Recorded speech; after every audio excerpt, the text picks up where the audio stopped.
Hello everyone, today I'm going to talk to you about post-traumatic stress disorder or PTSD. What is it and how is it treated? Post-traumatic stress disorder or PTSD is broken up into 5 categories of requirement for someone to be diagnosed with it. The first one is having exposure to a traumatic event. So someone can be directly exposed to them themselves, witness someone else being in a traumatic event, hear about a traumatic event such as on the news, or be a professional that is exposed to it over and over and over, such as a firefighter, police officer, or even a social worker. Well, the second category of symptoms for post-traumatic stress disorder is intrusive, and someone needs to have only one of the following of these, but they can have multiple. So they can have physiological reactions when hearing about or knowing that they'll be exposed to the environment or even thoughts of having the traumatic event happen again. They can have flashbacks of the traumatic event even when they're not around it. They just throughout the day might have them randomly for no reason at all.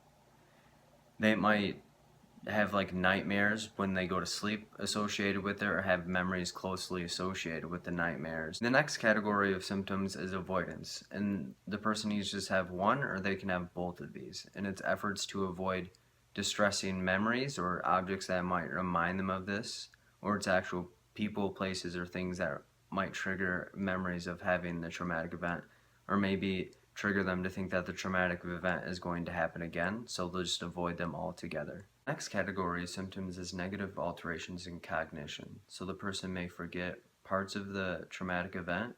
They may have a distorted or exaggerated view of the world or others, meaning that people are out to get them, that they're bad or other people are bad. Inability to experience positive emotions. So they may be in a depressed state. They may have exaggerated negative emotions such as fear. They may have more anger. They may have more irritability.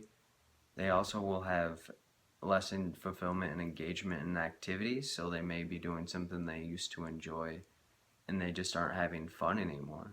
They may have a distorted image of what caused or what the result of the traumatic event was, as well as they may feel distant from other people and they normally would feel social, or they may feel that they're out of place around people. So the last category of symptoms is arousal, and they need to have 2 of the following of these. So they may have sleep disturbances, as stated previously. They may have nightmares about or things associated with the traumatic event. They may have more irritability towards people when they normally wouldn't, and the irritability comes out of nowhere. It could be towards people or it could be towards objects. They may have more of a startle response than they normally would.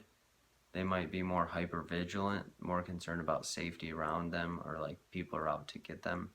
They have lack of concentration on the things that they are doing. They may engage in reckless or self-sabotaging behaviors.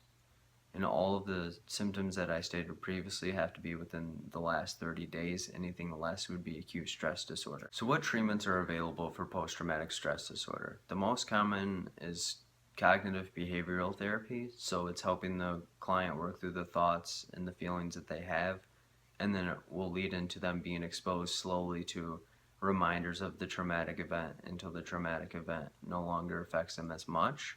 They still may have reminders of it, but their response to it will be less and less over time. Another treatment is EMDR. It's where the therapist will be moving their finger back and forth while the client is telling their story, and it helps the brain reprocess as the client is doing it. It helps reprocess their brain so that their brain will view the traumatic event differently. I hope this video helped, and if it did, give it a like, subscribe, and comment below for more content that you'd like to see from me. Thank you for viewing.